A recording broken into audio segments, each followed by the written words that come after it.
Welcome to another episode of Jamming with Jason. Hey, I have Ashley Pitzer back with me again. One of my favorite people and an author. I always love talking to authors. And so if you've regularly listened to the podcast, you probably heard me and Ashley talk before about her first book and kind of the whole process of it coming out. And we're going to talk a little bit more about that today. But I think we're also going to get into a little bit more about the creative process because regardless of what you're doing, you're creating something. And I think there's always great value in learning how other people create, especially when you're trying to co-create with the universe, which is exactly what Ashley does, which is why I love sharing her message. Okay, so whatever you do, hold on, listen to this entire episode, and then make sure and share it with your friends and family. So with that, let's roll that episode with Ashley. Hey, Ashley. I know we got jazz hands going on. That's right. I Chicago. feel like I'm in, Chicago or Cabaret, right? Let's see here. Yeah, exactly. Well, I'm so happy to be here and I'm really appreciative of you. I mean, there's times when I sit in my meditation and I go through just one of the mantras or affirmations or whatever you would like to call it, because everybody's different, is that I would like to have quality relationships in my life. And so when I sit in my meditation, I think about quality relationships that I have in my life, my definition of it, because everybody's going to have different. Yep. And so you're one of the people that pops up into my mind all the time. And so I send my positive, loving energy towards you. And well, thank you. And I can feel that coming from you. And I hope you feel that coming back from me as well.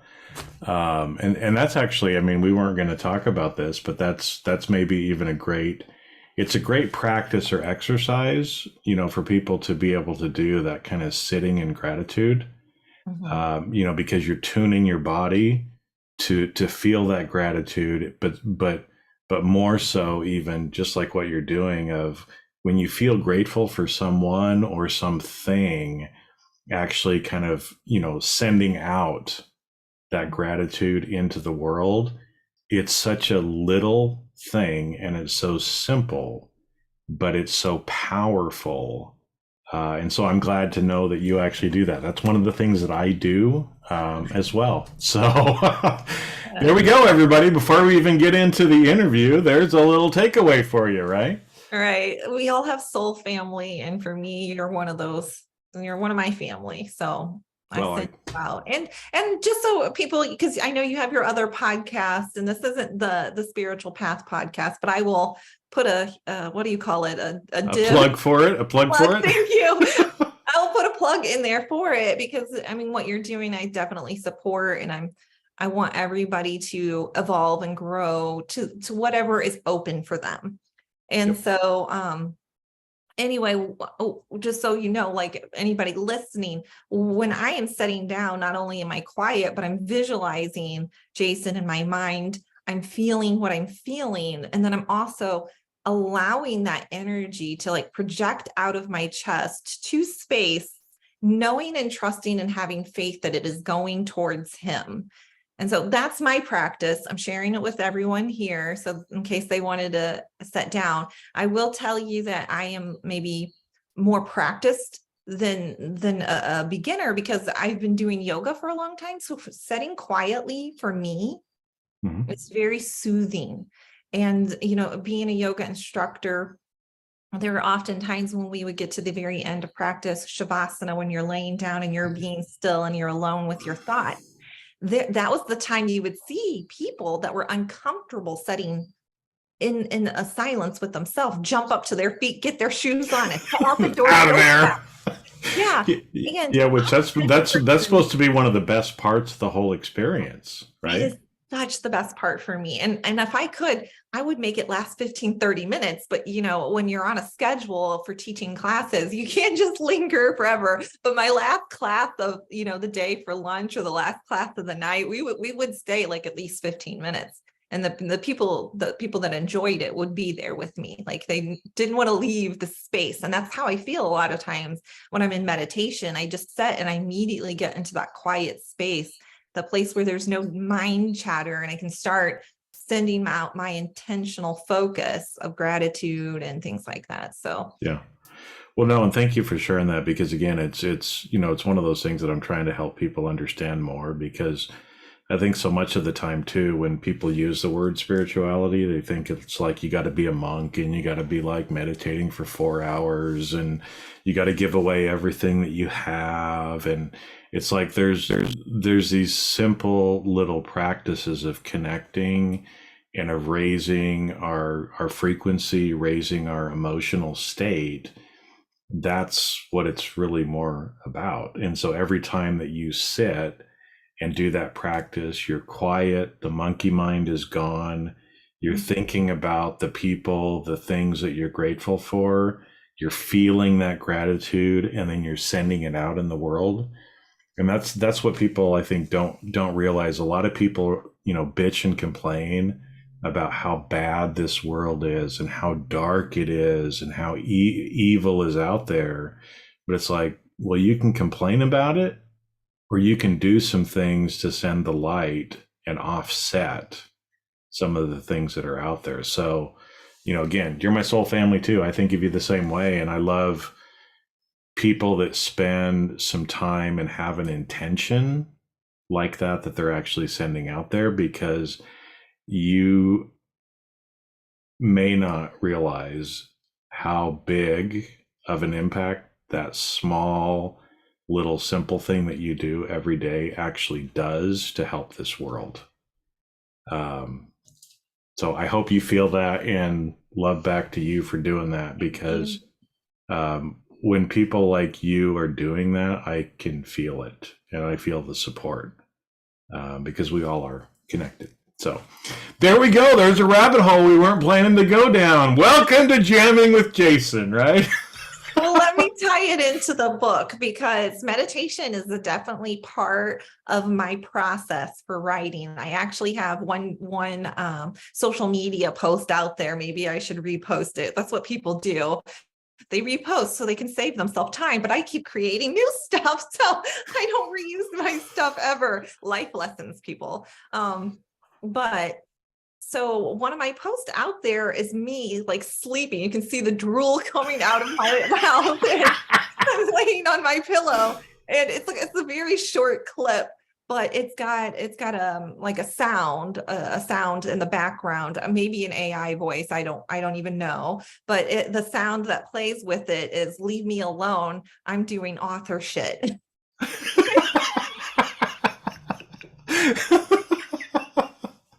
No, well, and for those of us that are authors or who have written books or are kind of in that creative artistic space, I remember, because when you were saying that, a lot of times people might look at you sitting there sleeping and drooling and think, well, what are you doing, Ashley? And I remember an author that I met many years ago. That's what she said. She'd gotten divorced, and she's like, if I ever get married again, or if I ever have another partner, it's got to be somebody who actually understands that process, and realizing that I'm sitting there and it looks like I'm doing nothing. I'm actually doing a lot of author shit, right? Yeah. And so, just the physical movement or the actions and the doing that we might be physically doing is only a very small part of kind of that creative process. And so I know I wanted to kind of get in and talk a little bit about that, because I think it's always helpful for people to understand more about the creative process. And again, for people that are listening, don't think this only applies to, people that are painting pictures or writing books, because we're all creators, right? We all create something. Right now we're creating a podcast together, right? And so that is still art. But even doing a budget, if you're an accountant, that's creation of something too, right? And so it's always interesting to kind of hear how other people use the creative process. I just finished reading Rick Rubin's book. He's a world-renowned music producer, right? Okay. Of talking about kind of how he goes through the process. But I wanted to spend some time kind of talking to you a little bit about that too, because I know at least for the first book, and I know you've just finished, your first draft or almost done Yeah, almost done. with the second book. And I know you've kind of got a different creative process because, we can create or we can co-create, right? And I see you as somebody who co-creates. And what that means is you're actually allowing the universe to channel through you, and you're co-creating something with the help of the universe, right? So it's not just you. And so maybe kind of explain a little bit, how that process actually works for you. Because like I said, I think it's pretty amazing, and you're a great example of somebody who has done that with your first book, now with your second book, and you're going to keep doing that because that's who you are. But how does that look for people, to kind of explain that to people? I think where I want to start off with is that I feel like I have three primary sources for ideas, inspiration, awareness. And so, and that ties back into the very beginning, right? I sit in quiet time and meditation. There are times when, whether I write it down in my journal before I sit down to just be quiet, or I sit down and as soon as I'm quiet, I call to my spirit guides and I ask them what I need help with, because there are several times in the book, as I am writing this is coming to me. I do not have an outline. I know that those who have gone to school and those who have had formal training, they are taught to outline everything, to have their characters all pointed out. These people in my book, they come to me, their tics, their flaws, they come to me just like a stranger was going to come up to me and shake my hand and introduce me. They come to me in my mind and my imagination. Nothing is planned out for me. And so when I go into my meditation, I'm faced with all sorts of dilemmas with my book. I mean, when I go, my second source would be right before I go to sleep. I write down what I need help with. There are several times when I'm like, one of my characters' names is Crystal. And I'm like, okay, Crystal is in the scene right now. What is she going to say? How is she going to feel? What is she doing with her body? Show me the movements. Show me what's going on, because I can't see it. And I write it down. And so whether it is meditation or it is going to sleep, or my third source is often going for a walk in nature. Mm-hmm. Those are my 3 points. And I just put it out to the universe. This is what I need help with. I don't understand. Help me. I mean, it's very simple. I ask very specific questions of what I need. And so, whatever happens, because sometimes I don't have a perfect, this is what happens 99% of the time. No, everything works out the way it works out. And I don't have an expectation of it because it's so varied. So sometimes, like while I'm walking or I'm meditating, maybe I'll get an answer right then. An idea will pop into my mind. That's fabulous when it happens. I know, it's like woo, yeah. Yeah. And then sometimes for me, a different scene will pop up and I'm like, oh man, now how do I get to this place? So sometimes a different scene will, other times something in my external world, not even relating to what I ask for, pops up to me and it festers in my mind. And then I have to have attention to it because it's festering. And then I notice that as I work through whatever's going in my personal life, then I'm like, oh, and then there's things that happen outside of it. Maybe nothing comes. Maybe it's just quiet. Maybe I'm annoyed at the trucks going by while I'm meditating or, walking, and nothing happens. And then later on that night, like, I'll be watching TV and something will pop up, or, I will run across something on social media and I'm like, wait a minute, or you run into a person and you start talking to them and like, bam, an idea comes. So it is about being open for me all the time. And I know you may be thinking, oh, well, authors use everything in their environment. That's what you're trained to do. But it doesn't matter if I'm doing this for writing or I'm doing this to solve other problems in my life. Like we're searching for a car right now for our soon to be 16-year-old. I'm doing the same steps. I need a car. I have this wish list of what it contains, and I'm putting it out into the universe and I'm asking. And it follows the same type of patterns. I just don't know which pattern it's going to fall into. So, Well, and I think that it's a great way for people to understand, and that you make that crossover too, right? Because like I said at the beginning, the steps and the things that you're going through is not just how you create a piece of art. It's how you create your whole life, right? And so some of the things that I hear you talking about too, is asking some of these questions, being specific about the questions, right? yes. And what's interesting is, so much of the time, I mean, our ego likes to get in the way. And it's like, I got to figure out all the steps. I got to know exactly A, B, C, D, right? But a lot of times there's nothing to understand.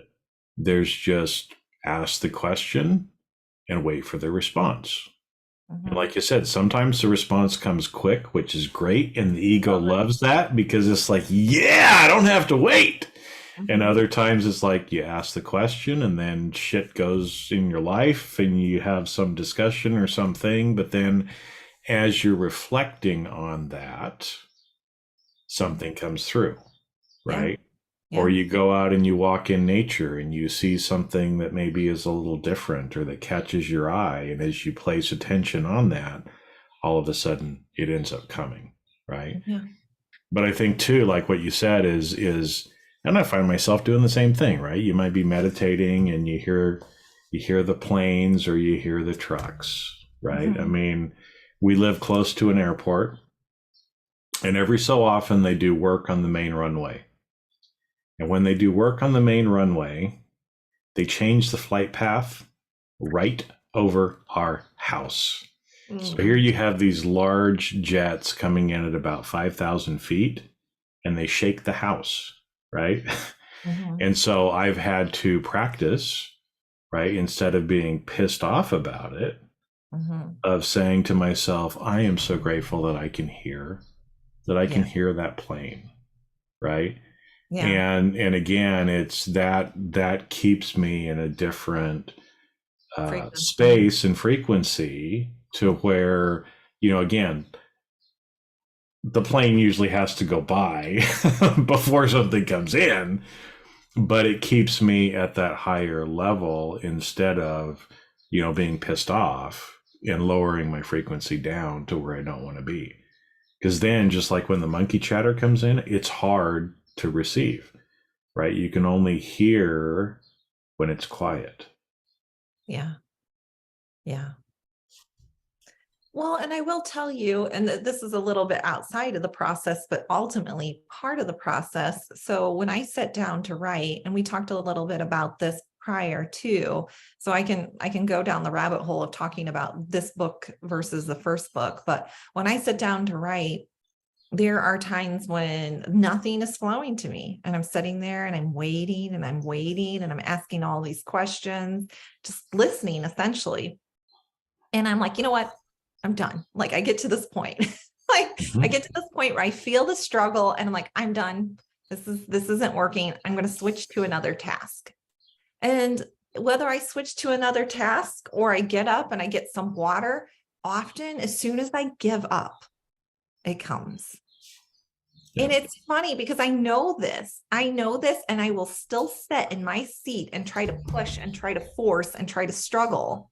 And it's until I'm become aware of how much I'm struggling, until I get to that point, I will sit there and allow it to happen, even though I know, and I have lots of evidence, as soon as I walk away, as soon as I let go of it, something comes to me. If not the answer, something else comes to me that helps me, nudge me in that direction. And so, yeah, there's a lot of times I'm getting faster at it. Like I can feel the struggle and I'm like, oh, I'm just going to go get a drink. I'm just going to go stare outside my back window and do nothing for a couple of minutes. Like letting go. Because I'm doing author shit. Yes, exactly.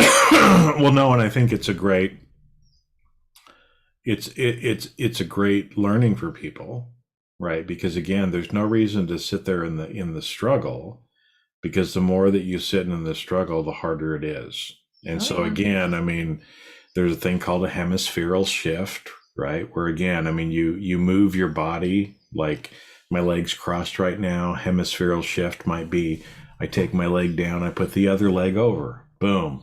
I've done something to move my body, and that ends up kind of making a shift in me energetically. And so sometimes then you can actually receive. And so getting up and going and getting a drink of water, or going outside for a walk, or doing any of these things is a way to kind of clear it. But I think also one of the ways that you were kind of describing it is going from kind of struggle to surrendering, Mm-hmm. right? And there's a very different frequency with feeling struggle versus feeling surrender. Yeah. You know, the surrender allows, again, for that to come up, because you can think about it, it's like the struggle is just kind of causing all this friction in front of you, and so whatever can't get through until you just release it. Yeah. Right. Yeah. But I think what's interesting too is because I do want to talk about, because I know we talked about before we hit record a little bit about your process writing the second book versus the first book, because I think there's also like this delicate balance, right? Between, there's some people who, when they create, they're like, well, I'm only going to create when the spirit moves me and when I feel inspired, right? Yeah. Yeah. And so it takes them 10 years to write a book, Mm-hmm. Yeah. right? Because they just never feel motivated enough. They never feel whatever, right? And so all of a sudden, you know, days become weeks and weeks become months and months become years, right? Where Hemingway, right, one of the things that I loved him saying is he's like, you know what? All these people that say, you know, they're waiting for the muse to show up is kind of bullshit. He's like, the muse always shows up for me every day at 9 a.m. And how do I know that? Because 9 a.m. is when I put my butt in the chair and I start writing, right? Now, again, I mean, I'm sure he sits himself down and things didn't just automatically flow at that point. But if we don't have some structure to it or some expectation, then things don't come to us, right? We have to do part of the work as well. And so I thought it was interesting because I know when we talked about the first book, it pretty much just flowed right through you. It did. And then the second book, right?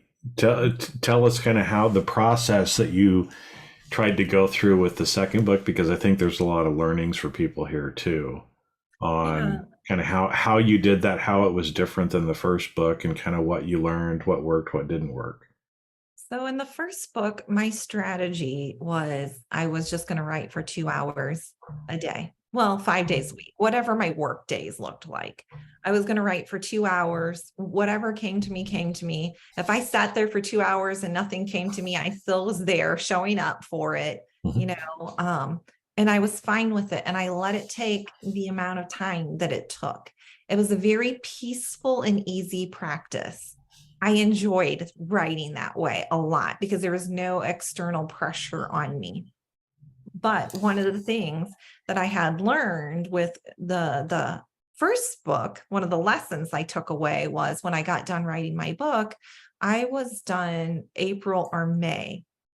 And then I started looking for an editor, and the process ended up taking several months. So obviously an entire year went by Yep. between me releasing my first book, because it was done in April. It took a year with editors and things like that before I was able to release the Birth Challenge. And some of that was that I had 2 editors. I had to wait for them to be available. And so I thought, I'm not going to do this to myself. I know that I'm very a consistent person. So my second strategy was I am going to get a editor pre-booked for book 2. in advance so that when I'm done writing, I'll have a little bit of a buffer. I can set back, I can read it, I can send it to a beta reader, and then I can send this to the editor, and they'll be pre-booked, and it's going to line up perfectly for when I want to release book 2, and I'm not going to set for an entire year. And so I pre-booked, trusting and knowing that I am a very consistent person. I have complete faith in myself. Okay. I'm very, what do you call it? Internal referenced. Okay. Yep. So I based book 2 that I would have similar word count and that I would have similar time frame. And I, gave myself a buffer, booked the date. Well, in book 2, a lot of things came up that were unexpected. And so things that happened with my kids, things that happened with my other job, and I took on moderating for, another coaching program. So there was all of these things and my time got dwindled away. And at one point I realized I can't stick to this, just write 2 hours a day. It's not going to get done. And so in that point, I realized I had to write 2,000 words a day for a period of like 3.5 months, 4 months in order to make this deadline. And I didn't like that fact that pressure was there, but I know that this is what most authors do. They set a word count. Yep. And so it's like, I'm just going to do this. And so there were ups and downs to this because I get into a writing flow and getting 2,000 words are really easy. And then there were times like when we had spring break for the kids and they were home, I didn't factor that time in. And then I got off track when I started writing again, and I was only getting a minimal amount of words. And if I had major things come up in my, day job, then that was pulling away from my time. And so there was a lot more pressure for me to perform to meet this hard deadline. And I will tell you, I had a number of conversations in coaching with this, like even coaching myself, like, okay, you know what? The worst case scenario is I lose a couple of $1,000 and I, so there's talks that I still had to do of surrender. Like, I'm not going to keep doing this to myself. But ultimately, there would be days when I would write like 4,000 or 5,000 words, no problem, because it just came to me so easy. And then there would be days when I was sitting there and like, I've got 200 words, nothing is coming. I'm sitting here for 6 hours and that's it. That's all I got to show, but I can't force it. All I can do is sit and wait. And so book 2, I just finished my final climax scene. And I was telling Jason before this started that I talked to my mom this morning. I did not know. I let this stuff come to me. So I did not know this morning that I would be finishing my climax scene today. It just comes to me. I just accept it. So I had a phone call with my mom this morning. I was telling her about Jason's interview. She was even like, oh, can I listen in?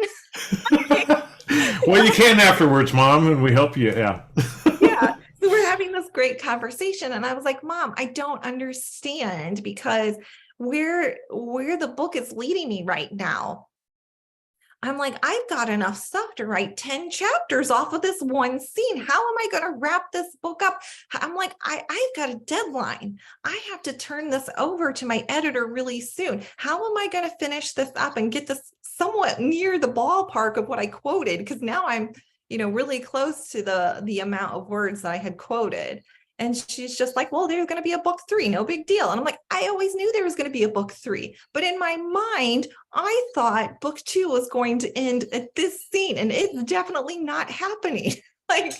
And so, I have this conversation with her. I sit down today writing, knowing that for the last week and a half, I've only been able to produce 1,000 words. So I'm expecting 1,000 words. I spit out a ton of words today. No problem. Super easy. It's flowing out of me. And then I look down and I realize I'm done. This is it. The scene is over. I'm aligned without me realizing it. I am aligned perfectly for book 3. Yep. I have all of the problems mounted and ready and signed, sealed, and delivered for book 3. And all I have to do is a wrap up chapter. And I was so excited. I did a social media post immediately so people can see my energy crazy, happy energy. Because I don't know this. Like, it is completely a trusting process. Well, and I think it's interesting because like you said, it's good to set ourselves deadlines. I mean, Mhm. it is, but like you said, you can't force it Mm-mm. as well. And so I think this is where, especially if, everybody listening, if you're trying to co-create, you got to realize that the universe is in this too, right? And so because of that, things will unfold exactly how they are supposed to unfold. Not before, not after, but exactly as it is supposed to unfold. Yeah. And so, again, I'm guessing because I've done this myself, right? Some of those days when you're like you only got 200 words out, Mm. right? There's the ego part of us that's like, Jason, you piece of shit. How come you only did 200 words? You committed to doing 2,000 a day. You're not a real writer, right? I mean, all that little monkey chatter wants to start to come into us. And a lot of people give into it. And when they do, it takes them off the rails, right? Instead of having the grace and realizing, hey, you know what? I only did 200 words today, but there's days when you can write 10,000 words, right? I mean, you can just go and all of a sudden 10,000 words pop out, right? Yeah. And so I think that's too where, this is true in artistic things, but in life in general, the more you try to align your life with the universe, the more flexible you've got to be as well, right? Because, I've kind of rearranged a lot of my life because honestly, I don't know how I'm going to feel certain days.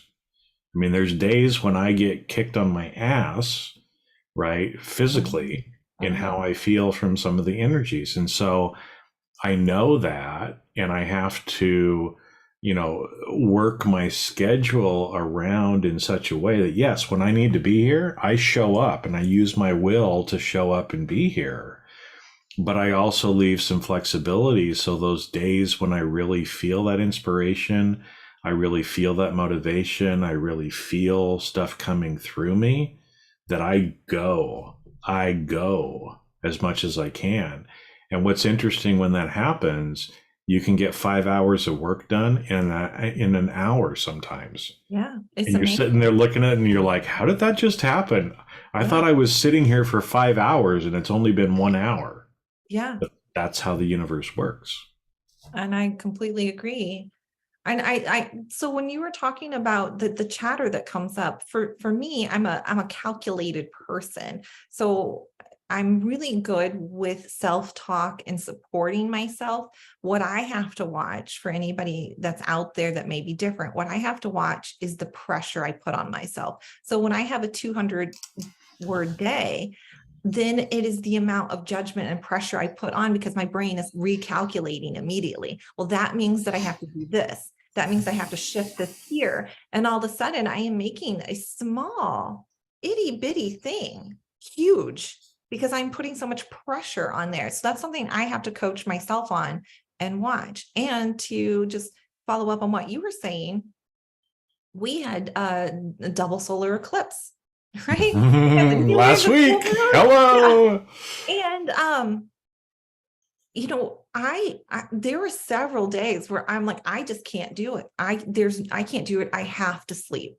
I have to sleep. But I'm to a point, at least with that, judgment is layers, right? So I can let go of the judgment of I have to sleep because I know it's a need, and I believe in self-care and self-love. I know it. And so I know also that I am creating even as I sleep. So I have no judgment to that. But I mean, did I sleep a ton the last 2 weeks?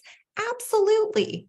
I even questioned if it was the new moon or the fact that I bought a new mattress and maybe this mattress was shit and I wasn't sleeping. You were soaking down in there. You just couldn't get yourself out. Yeah, I was like, do I take this mattress back or is it the new moon? I was like, why did I do this? Like, why did I? Because I couldn't distinguish which one it was. But I take a lot of sleep, but I do personally have to watch because you don't create easily and out of love and out of the vibrantness of your soul of an expression when you're putting pressure and judgment on yourself. whatever comes out, you might as well burn it. Well, and what's interesting, because like you said, I mean, and that's especially for those of us that have a task oriented kind of mindset, right? We're good at kind of controlling ourselves. We're internally focused, and so we don't need a lot of outside pressure. We're self motivated to get this stuff done. But like you said, there's that first kind of knee jerk reaction of, oh man, I only did 200 words today. I was supposed to do 2,000. That means tomorrow I've got to do 3,800. And then maybe tomorrow you only do 1,000. It's like, man, I'm up to 4,800, right? And so you're kind of going through this whole thing. But what's interesting too is that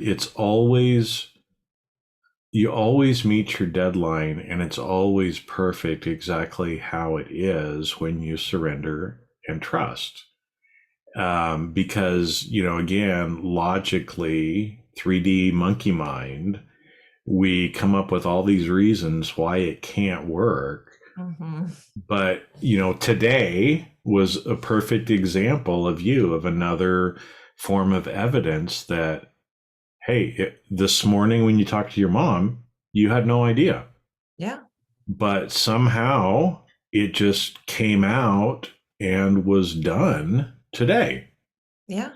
You didn't wake up this morning realizing that.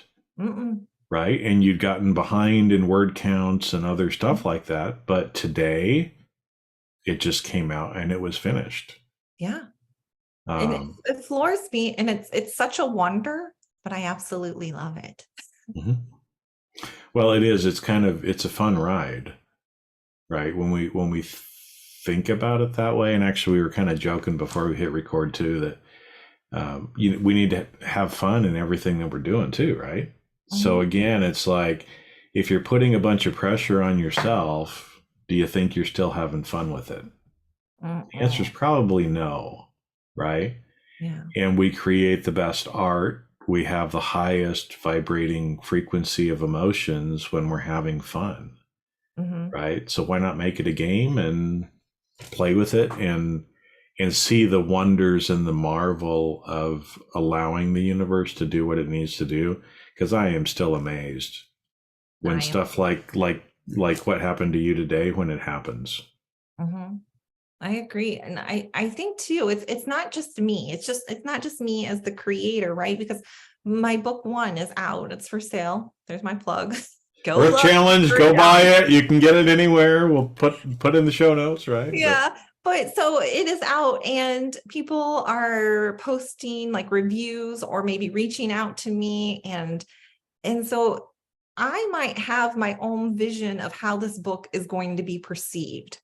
But then you see other people coming back to you and feedback. And what I constantly I'm so thrilled with myself and how I've co-created, this. And I'm really grateful that it came to me. And I just think that this is the best book ever, right? Biased, but also I'm very appreciative. But then you see other people read the book.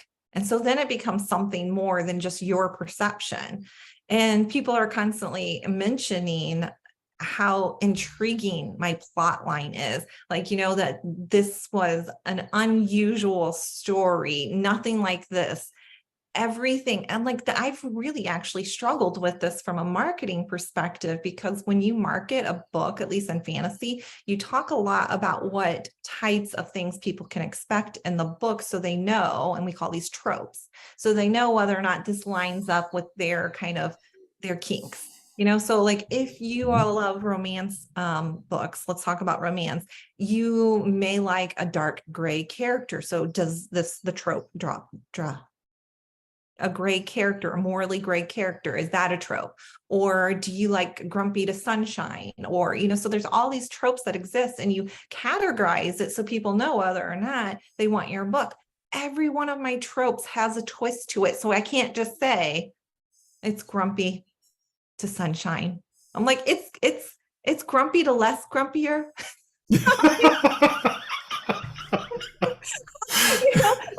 I'm like, so there's forced proximity in there, but it's not really forced proximity. It's arranged marriage, but it's not really an arranged marriage. So I can't, it's not your classic on any of these tropes. And I didn't set out to do this. Yep. I did not set out with any intention of what I was creating other than that I was going to be open. And I knew I needed to write this, and I knew that this was going to help people. I knew it was going to help them because when I was writing, even like when I draw my medicine cards, I keep getting these medicine cards that have the same message that I am a teacher, that I am here to help people like raise their frequency. This is how I speak it, but I'm here to help people really step into their power and to heal, right? And so this book is a lot of that, even though I just became a coach after I wrote this book in that year that I had when I was waiting for it to get edited, right? I went and became a coach, but I already foresaw the things that people were hurting and the things that people were struggling with. And so as I was writing, these things were coming to me, these things that people face in their daily life, I have in there in a fantasy world that allows you to see how I would coach somebody through something, through one of the characters. So even my editor, my second editor, when she got done reading my book, and she said to me, I really like how no matter what, there's a lot of point of views in my book. So it's not just a simple one protagonist or dual protagonist. You do have two dual protagonists, but you're getting like 6 characters' point of views. So, so no matter so the editor was basically saying, no matter what the character that you were following was facing, somebody's point of view came in and coached the person and helped them along. I'm like, you're so perceptive. But even so, like last night when I was going through my social media on Instagram, somebody had posted that they read this book and they had never read a fantasy book that had such a depth and complex characters and that really taught people about self-discovery and about connections to people and love, and that they were having a book hangover and they needed another book like this. And somebody posted, check out Ashley Pitzer's book, The Birth Challenge. Like it's like that. Huh. And so even though this book, I can't say that these tropes exist, the evidence is there that this book is there to help you. And one of my intentions for book 2, when I sat down, every single time I sat down, I always give what I consider my intention, my blessing, so that I'm always in that frame of mind and I'm coming from that place of energy. A lot of book 2, I wanted people to know themselves better and to understand love better. So the book 2 is a lot about this. Even though you're wrapped up into a story about entertainment and adventure and conflict and obstacles and challenges, through it all, there's this very low humming, this is how you love. This is how you show up for yourself. This is what you need. Well, and I think it's great because, same thing, whether it's books or whether it's movies, most of the books and movies usually have to kind of conform to what the industry believes is going to be commercially successful. Right. Right. And so, like you said, there's certain tropes, there's certain things that are kind of built into it, slightly different characters, but the same kind of storyline at the end of the day. Right. So a lot of people, you can sit there and I kind of call it like bubblegum commercial movies, right? Where it's like, it's pretty predictable, right? I mean, you can tell exactly what's going to happen. Let's take like a rom-com, right? And there's the ups and the downs, and every few minutes there has to be some conflict, and you get towards the end of the movie and there's maybe 15 minutes left and you think, oh, they're going to be in love and everything is going to be great. And then they have to have some big breakup kind of scene right at the end, so then you can climax at the end again with them coming back together. It's just kind of a classic thing, right? And a lot of books do the same thing. They use a specific formula. But I'm one, and obviously from the social media that you're getting too, who likes some of the difference, right? Who likes the art house kind of movies or books that don't necessarily follow that same formula. And I think, with your intention and what you're trying to do is you're not you're not just trying to entertain people with the book, but you're trying to help them know themselves better, to Yes. learn how to love better. Mhm. And in order to do that, a lot of times, because you know from being a coach too, sometimes you have to um, shake people a little bit or do what is unexpected with those people in order to get them out of the hypnotic trance that they're normally in. And so, you know, the fact that that was your intention and that's what kind of came through from the universe, I think is fabulous because, like you said, it's not, you know, especially in a spiritual path or as we're evolving, that usually doesn't follow a formula either, because each one of us is different, Yeah. and each one of us needs to be shaken up in certain ways and in different ways, right? I mean, again, as I've kind of gone through this path with a mentor and seeing how he interacts with the different people that I know who he's all working with, it's just amazing how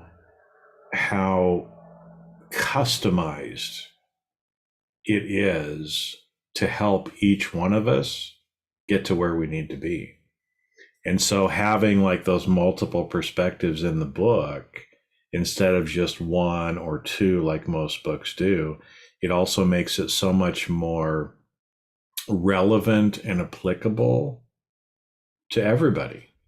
Because Yeah. I'm sure everybody who reads the book, because there's so many character views, can relate to at least one, if not two or three of those characters as well. Yeah, exactly. Yeah. I mean, it's a weird thing because I didn't necessarily write this book to make money. You know, like I really wanted this book. One, it was a dream. So that right there alone is worth it to me. Like, for instance, one of my crazy bucket list dreams, I have no idea why, I wanted to do an Iron Man. I'm not going to get paid to do an Iron Man, but it's something that I really wanted to do. Yep. And it energetically mattered to me. That's all I can say. Energetically, it meant something to me. And then that's a lot of like how writing this book is for me. Energetically, I knew I needed to do this. I just, even in my core of my being, I might have the doorbell ring because FedEx is dropping off a package, but in the core of my being, like I feel like this book is a legacy. And it's like, it's not that I'm sitting here and saying, well, I can die now because I've done this. Like, but No, please don't. I want you around for a long time. no, but I feel that I've done something that means so much to the world, even though the world hasn't realized it yet. Yeah. That's just how I feel on the inside. Like I can't explain it. I just know with so much energy. You sense energy. You probably feel it. I just know so much that it was super important for me to write this and share this with the world. Yeah, and the thing is, as the creator, you will never know the full impact. But the fact that you did it and you put it out to the world, it's going to touch hundreds, thousands, millions of people in probably even ways that you never could have imagined, right? Yeah, But the probably. fact that you co-created it meant that it was written for all of these different people and will be a legacy for people. I mean, think about all the books that you and I have read that were written sometimes hundreds of years ago, right? And it's still a legacy. Or Yeah. thousands of years ago, right? I mean, I'm reading the Tao Te Ching now from Lao Oh, Tzu. wow. That was like 4,000 years ago, Mm-hmm. you know, and it's still there for people to be able to consume and to be able to get benefit from. And your book is going to be the same way for people. Yeah. Yeah. And I don't even know it. I wrote book, and I think there's a difference between book one and book two, because book one seems so vital. Book two just seemed to carry the weight of book one. You know, like, does that make sense? I don't know. But anyway, I know that there's going to be a book three, but at this point, I can't tell you what book three is going to be about. Like, I can't tell you if it's going to be about the underlining of love, or if it's going to be about empowerment, or if it's going to be about surrender, but I know something's going to come to me and it will be important when I write it. Yeah. Well, because even I know when we talked on one of the previous podcasts kind of about the whole thing, I mean, you were writing chapter 3, you had no idea that it would tie together in chapter 10. Yeah. I mean, you had no idea. You were writing some of the stuff, and it's like, I don't even know why I'm writing this, but it's coming through. So, and then when you were writing chapter 10, you're like, oh, okay, well, now I understand why that got put in there. Right. Yeah. And that's just the way the process will work, and that it will unfold. And I'm sure, again, maybe each of the books will resonate with different people in different ways. It might cumulatively affect and help people too, but again, each person is going to interact with your books differently as well, and get different things out of it at different times too, because I think that's another thing that I found a lot is when we co-create with the universe, there's codings sometimes that go into the works. And so you might read a book 5 times, but you read it the 6th time, and there's something different that you got out of it that 6th time. And you would think, well, I've already read it 5 times. I already know the book. I've already memorized it. Yeah, but when you look at it again with fresh eyes and with the circumstances that you're in at that point, often you see it in a completely different way. Yeah, I think that was one of the messages I got early on. And so I guess I've held on to that message, knowing and trusting that. But yeah, I'm still looking for the evidence. And there's a lot of things that we could go into, even from here in this discussion point. But I will say book 2 is much the same. In fact, I found myself arguing a little bit more with spirit and what was coming to me. Oh, really? I'd be like, yeah, I found myself being like, well, like, okay, there's a scene with a less of a dominant character, one of the side characters, and something has happened to her. And I'm like, well, that can't be. I'm like, that can't be. How does this work out? No, you already gave me the image of this down the line. So how do we jump from here to here over here? It doesn't make any sense to me. And like, I find myself arguing, and I finished book 2 today, and I'm like, but wait a minute, spirit, you left me with something going on with this side character that hasn't been wrapped up and hasn't been touched about. And like, one of the things that came to me was, tell the reader that you haven't forgotten that this will play out in book 3. And I was like, well, shit, I guess I'm writing a letter to the readers at the book. Epilogue. For those of you that were disappointed and don't know what happened to character X, right? Yeah. Yeah. So, I mean, it's a weird thing, because it's like having a relationship. So you get this little pushback sometimes, but there's so much trust and openness too. So. No, good stuff. And like I said, all of a sudden, poof, an hour has gone by, right? So it's like, I know I'd love to keep talking, but I know you probably got to get back to write the rest of the book too. But hey, I really appreciate you coming on and really sharing the process, because I think that's important for people, and for you to be open and kind of express how you've gone through it, and it's like, just like here at the end, you're like, I was arguing with spirit, right? And I know sometimes, I mean, there's a joke that some of the people that I know, where it's like something will happen out of the ordinary, and it's like, fuck no, but okay, kind of a thing, like, what? Okay, I'll do it, right? Sort of a thing that a lot of times it's not what we were anticipating, but it's what's coming through, and it's what needs to be done. It's what needs to be said.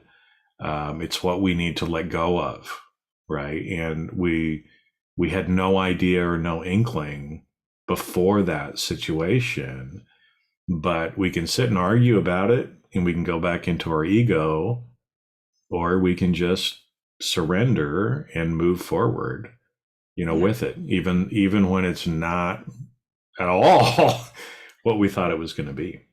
Exactly.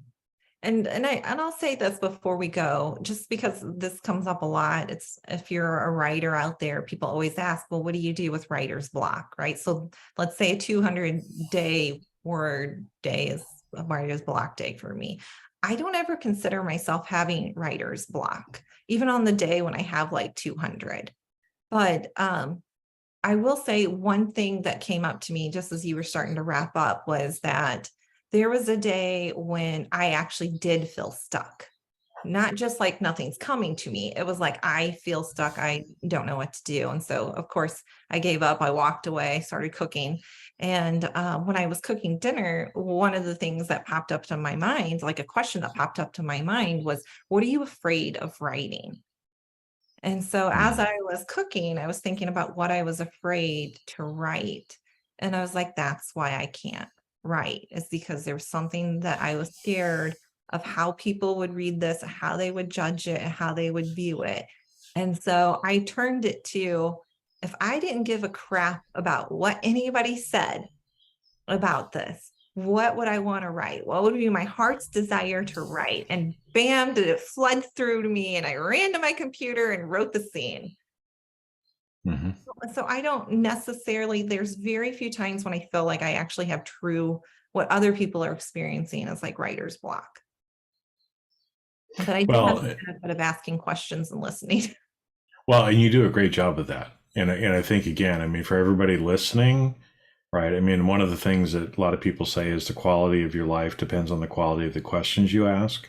Mm-hmm. And it's not just questions you're asking other people, it's questions you're asking yourself, right? Just like what Ashley has kind of explained today on the podcast, right? Is the better we can get at asking ourselves questions, the better we can get the answers, right? Because again, you ask a stupid question, you might not get an answer. You ask the right question, you're going to get the right answer. But I think as you were talking about writer's block and what am I afraid to write about, I think that shows up in so many different ways in all of our lives, right? Mm-hmm. What are you really afraid to say? What are you really afraid to do, right? What are you afraid to let go of? And a lot of times we'll hold on to those things and we won't do it. But the time that we finally surrender and just say, fuck it, I don't care, right? That's when the stuff can flow. That's when we're authentic. That's when the power really comes through in everything that we're doing, right? Because at the end of the day, I know we all, and I'm speaking to myself here, right? Because I've had a few experiences this week, right, to kick me in the ass about some of these lessons too, of, you know, everything will always work out exactly as it needs to. No matter how much we try to fuck it up, no matter how much we try to overthink it, you know, we just delay it, but everything always works out exactly the way it is supposed to work out. Everything always has been, is now, and will be okay, right? Mm-hmm. At the end of the day. And, you know, if you write something that somebody doesn't like, if you say something that somebody doesn't like, if you do something that somebody doesn't like, it doesn't really matter, right? Because there's going to be a lot more people that really love what you just said, love what you just did, than the people who are going to complain about it. And ultimately, at the end of the day, you just have to be aligned and authentic in what you're doing, because you're the one that has to look yourself in the mirror. Yeah. Right? You're the only one that really matters. And so, like you said, even though you were afraid to write that, when you wrote it, how did you feel? I mean, I can't even remember the scene. That's how peaceful I feel about it. I just remember that was an experience that came up, but I couldn't tell you what I wrote and what I was scared to write. I just let it flow, and I feel good about it. Whatever it is, I don't question it. And it is what it is. Mm-hmm. It is what it is. Yeah. Always great to talk to you, as always. So the birth challenge is out. It So is. we'll make sure and put links in the show notes as well. And again, people don't think the title is about having babies and that you have to be a mom to read it. No, that's not what it's about. But you buy the book and you read it and you'll find out what it's about. How about that? Yeah. But that's available now, and like I said, we'll make sure and put stuff in the show notes for you on there. Book 2 will be out in a little bit because, as we just heard, it's almost done. And Ashley, thank you for coming on. Any last thing that you want to leave with people before we have to sign off for today? Well, I guess I would like to tell them my expectation is for book 2 to come out closer to Christmas. Mm. Oh, I know, but it's a saga. So it helps to read book 1 because there's less explanation in book 2 to carry you Over into. into it. Yeah, yeah. It's not a standalone. It's a continued story. That's what makes a saga. So yeah, but I'm very grateful to be here and to share with your audience what I'm experiencing, and read my book and let me know how much you loved it. I'm joking, but you can definitely reach out to me with whatever you want to share. Yeah, well, and I appreciate you for coming on, and like we said, I think a couple times in here, I see you as a soul family person, so I'm always grateful and blessed whenever I can spend time with people like you. So it makes me feel good, and I appreciate you. So I appreciate everybody who listened as well, and we got to sign off for now, but I'm sure Ashley's going to have to come back because I'm going to keep asking her to keep coming back. I'll come on to your spiritual one too. We'll just have a heyday. Well, we can have a lot of fun with that one too. I'll talk to Brad Yeah. about that. Yeah. Thank you very much, Jason. Thank you, and everybody have a great week, and we'll see you on the next episode of Jamming with Jason. Bye-bye.